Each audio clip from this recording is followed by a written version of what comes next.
தீராத நிகழ்வுகளை உடனுக்குடன் காண கும்பகோணம் நாவ். கும்பகோணம் மாநகராட்சி பானாதுறை தொடக்கப்பள்ளியில் நடைபெற்ற நூற்றாண்டு விழா தொகுப்பு.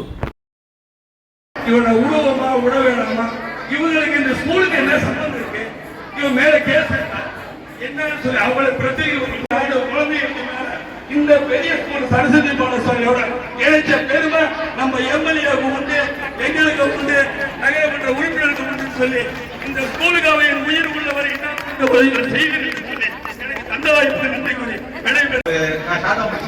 பேசுறேன். ஸ்கூல்ல வந்து 2வது 5வது வரைக்கும் தான் படிச்சு, அதுக்கப்புறம் ஸ்கூலு MBA MBA இப்போ செகண்ட் பேங்க்ல எஸ்எம் படிச்சுதான் இருக்கேன். எதுக்கு சொல்றதுனா நம்ம எந்த ஸ்கூல்ல படிக்கிறவங்க தான் முக்கியம் அப்படிலாம் நினைக்காதீங்க. இந்த ஸ்கூல்ல படிக்கிற பள்ளி மாணவர்களுக்கு கண்டிப்பாக முக்கியமாக எதிர்காலம் மிக சிறப்பாக இருக்குங்கிறது நாங்க தான் எடுத்துக்காட்டு. அதுக்கு இந்த விழா சிறப்பா நடத்திட்டு இருக்கிற எல்லாருக்கும் பழைய பள்ளி மாணவர்கள் சார்பாக நன்றி தெரிவித்து கொள்கிறேன். அப்புறம் நிறைய நம்ம ரீல்ஸ் பார்ப்போம், அதை மட்டும் சொல்லிட்டு போறேன். என்ன சொல்லுவாங்கன்னா காமெடியா சொல்லுவாங்க, இதே மாதிரி எனக்கு வந்து கவர்மெண்ட் காலேஜ்ல சீட்டு வேணும், அதை முடிச்சோம்னா கவர்மெண்ட் மாப்பிள்ள வேணும், எல்லாமே கவர்மெண்ட் வேணும், ஆனா கவர்மெண்ட் ஸ்கூல் மட்டும் வேணாம் அப்படின்னு ஒரு மனப்பான்மை எல்லாருமே இருக்கு. ஆனா இப்ப பாத்தீங்கன்னா ஃபங்க்ஷன் பிரைவேட் ஸ்கூலு எல்லாத்தையும் தாண்டி அதை விட சிறப்பா நடைபெற்று இருக்கு. இதெல்லாம் பாருங்க, இன்னும் வருங்க எதிர்காலத்துல கவர்மெண்ட் ஸ்கூல்ல சீட்டு கிடைக்காம நீங்க எல்லாம் அடையிற அளவுக்கு கஷ்டம் வரும். சோ அதுக்கு முன்னாடியே இந்த ஸ்கூல்ல சேர்ந்து படிச்சுட்டு இருக்க எல்லாருக்குமே மிகப்பெரிய எதிர்காலம் இருக்குன்னு சொல்லிட்டு எனக்கு வாய்ப்பளித்த அனைத்து நல்லுறவுகளும் நன்றி தெரிவித்து விடைபெற்று நன்றி. பானாதுறை நகராட்சி பள்ளியினுடைய நூற்றாண்டு விழாவிற்கு வருகை தந்து சிறப்புரை ஆற்ற இருக்கின்ற கும்பகோணம் சட்டமன்ற உறுப்பினர் அவர்களே மற்றும் இங்கு வரவேற்புரையாற்ற இருக்கின்ற இந்த பள்ளியின் தலைமை ஆசிரியர் அவர்களே மற்றும் இங்கு வருகை தந்திருக்கின்ற மற்ற தலைமை ஆசிரியர் அவர்களே மற்றும் இந்த பள்ளியின் பழைய மாணவர்களே, பெற்றோரின் குழந்தைகளே, மாணவ செல்வங்களே, உங்கள் அனைவருக்கும் இந்த மாலை நேரத்தில் பண்பான வணக்கத்தை தெரிவித்துக் கொள்கின்றேன். அதாவது அரசு பள்ளியில வந்து சுரேஷ் பேசுறாரு, அரசு பள்ளியில வந்து நிறைய பிள்ளைங்களை வந்து படிக்க வைக்க மாட்டாங்க. இந்த வந்து கிட்டத்தட்ட 500 குழந்தைங்க இருந்தது இங்க, நான் இங்க தான் படித்தேன். அதுக்கு பிறகு பாத்தீங்கன்னாக்க ஆங்கில கல்வி வந்ததுல இருந்து பள்ளிகள் எங்க பார்த்தாலும் திறக்க ஆரம்பிச்சிட்டாங்க. அரசு பள்ளிகள் வந்து தொடர்ச்சியாக எங்க மூடிட்டு இருந்தாங்க. ஆனா நம்ம பள்ளியை பொறுத்த வரைக்கும் பாத்தீங்கன்னாக்க மாணவர்கள் எண்ணிக்கை சமீப காலமாக வந்து அதிகமாயிட்டே இருக்குங்க. கிட்டத்தட்ட வெறும் 65 குழந்தைங்க இருந்த இந்த பானாதுரை பள்ளி வந்து இன்னைக்கு வந்து 127க்கு மேல படிக்கிறாங்க. என்ன காரணம்? ஒரு சின்ன ஒரு இது அரசியல் பார்க்காதீங்க, தகவல் தெரிய வேண்டிய சொல்றேன்.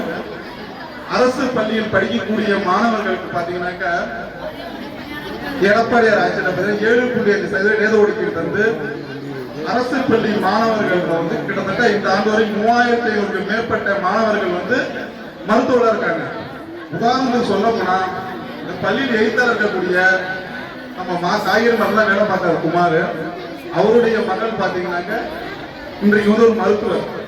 அவங்க வந்து இந்த அரசு பள்ளியில வந்து படிச்ச பிள்ளை. அதனால அரசு பள்ளி சுரேஷ் இந்த மாதிரி சாதாரண நினைக்காதீங்க. அரசு பள்ளிக்கு அந்த ஏன்னா எந்த ஒரு டாக்டர் படிக்கணும்னா 1 கோடி ரூபாய்க்கு மேல செலவாகுது. ஆனா எந்த ஒரு பணம் செலவும் இல்லாம அரசு பள்ளியில் படித்த ஒரே காரணத்துக்காக அந்த பெண் பாத்தீங்கன்னாக்க அந்த குழந்தை வந்து இப்ப மருத்துவரா இருக்கிறாங்க. இது மாதிரி இந்த பள்ளி காத்த வகுத்தலும் வல்லரசு பொருளை ஈட்டி அதனை சரியான முறையில் எந்த வழிகளில் செலவு செய்ய வேண்டும், அதனை எந்தெந்த வழிகளில் அதை செலவு செய்ய வேண்டும் என்று வகுத்து அதனை செயல்படுத்தக்கூடிய ஒரு மிகச்சிறந்த அரசாக திகழ்வது நம்முடைய மாண்புமிகு தமிழக முதல்வர் அவர்களினுடைய தலைமையிலான நல்லாட்சி. அந்த நல்லாட்சியில் நமது கும்பகோணம் தொகுதியினுடைய நிரந்தர சட்டமன்ற உறுப்பினராகவும் மிக விரைவிலேயே அமைச்சராகவும் அறிவிக்கப்பட உள்ள நம்முடைய அன்பு அண்ணன் அவர்களை வணங்கி இங்கு வந்திருக்கக்கூடிய ஆன்றோர்களையும் சான்றோர்களையும் தலைமை ஆசிரியர் மற்றும் ஆசிரியர் சகோதர சகோதரிகள் அத்துணை பேருக்கும் என்னுடைய வணக்கத்தை தெரிவித்து மிகச்சிறந்த, அதாவது இந்த சமீப காலத்தில் அறிவிக்கப்பட்ட மிகச்சிறந்த ஒரு நல்ல விஷயம் 100 ஆண்டுகளை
நூறாவது விழா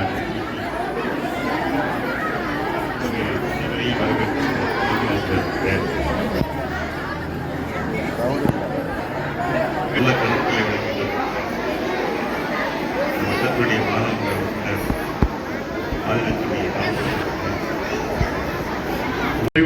சில தாய்மார் நினைக்கிறார் அப்படி கருதப்படக்கூடாது என்பதற்காக நான் நம்புகிறேன். பல மாணவ செல்வங்கள் பக்கு பிள்ளையாக இருந்த ஆபஸ் ஆல்வா எடிசன் தான் பின்னால மிகப்பெரிய விஞ்ஞானியாக மாத்தினாங்க அம்மா. அப்படின்னு கேட்டீங்கன்னா பக்கு பிள்ளைன்னு சொல்லி ஆசிரியருக்கு ஸ்கூலுக்கு வரவானான்னு சொல்லி அனுப்பினாங்க. மாணவர்கள் ஆட்டம் பாட்டத்துடன் அமர்க்கல நடனமாடி அனைவரையும் உற்சாகப்படுத்தினர்.